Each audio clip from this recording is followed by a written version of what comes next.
Assalamualaikum warahmatullahi wabarakatuh. Perkenalkan, nama saya Bunga Novitasari. Saya dari kelas 11 IPS 3, pelajaran Sejarah Indonesia.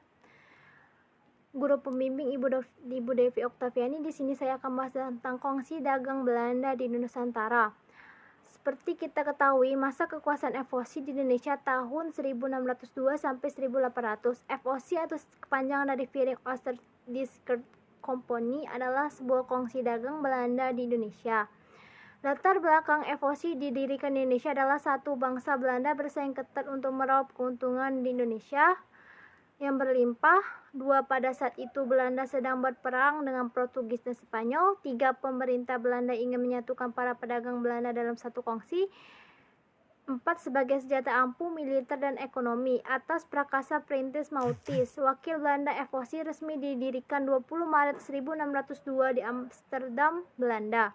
FOC dikelola 17 pengurus pusat. Heren Zeventien menanam sahamnya. Tujuan utamanya adalah 1. Menghindari persaingan antara pedagang Belanda. 2. Mengatasi persaingan dengan perdagangan Eropa lainnya. 3. Menguasai dan memonopoli perdagangan rempah dalam perdagangan FOC sebagai wakil pemerintah Belanda di Indonesia. Hak-hak istimewa atau hak-hak oktorinya adalah 1. Hak mencetak uang sendiri. 2. Hak memelihara angkatan perang. 3. Hak memerintah daerah yang diduduki. 4. Hak melakukan perjanjian dengan raja. 5. Hak monopoli perdagangan rempah-rempah. Itu merupakan hak oktorinya. Sedangkan peran FOC adalah 1. Perundahan perdagangan. 2. Politik. 3. Militer angkatan laut. Kemajuan FOC adalah 1. Keberhasilan Belanda melawan Portugis di Maluku. 2. Peluang monopoli yang semakin besar. 3. Kebijakan FOC adalah 1. Honky-tonk atau pelayanan honky. 2. Kontingenten. Dan 3. Ekstriptrasi. Keberhasilan FOC dalam memperluas wilayah justru menyebabkan Heren Zeventien kewalahan mengolah FOC sehingga menunjuk Pieter-Both sebagai gubernur awalnya. Hal ini dilakukan Pieter-Both sebagai gubernur adalah 1. Membangun pos perdagangan Belanda di Ambon dan Maluku. 2. Mengadakan perjanjian dalam mempengaruhi pengusaha Maluku. 3. Memasuki Jayakarta dan membangun hubungan baik dengan perusahaannya. Dan 4. Membeli tanah di Jayakarta dan menjadi oikal bakal kota Batavia.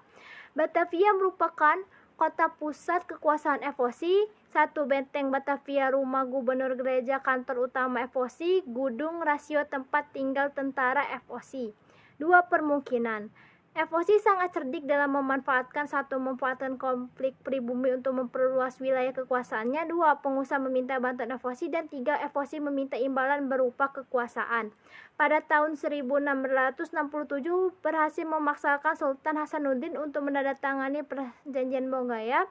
Dan 2. Raja Sulaiman Kalimantan Selatan memberikan hak monopoli untuk FOC memperluas wilayahnya sampai ke Papua. Itu merupakan contoh kekuasaan FOC. Cara FOC menjalankan kekuasaannya adalah 1. Melakukan kontingenten. 2. Menerapkan repartition. Dan 3. Melaksanakan prestil. 4. Menjalani tradisional dan mempermudah penaklukan wilayah. FOC runtuh pada 24 Maret 1749. 1. Menetapkan Raja William sebagai pemimpin tertinggi FOC dan Heren Zeventien mempertanggungjawabkan kinerja kepada raja. Kepentingan pemegang saham terabaikan.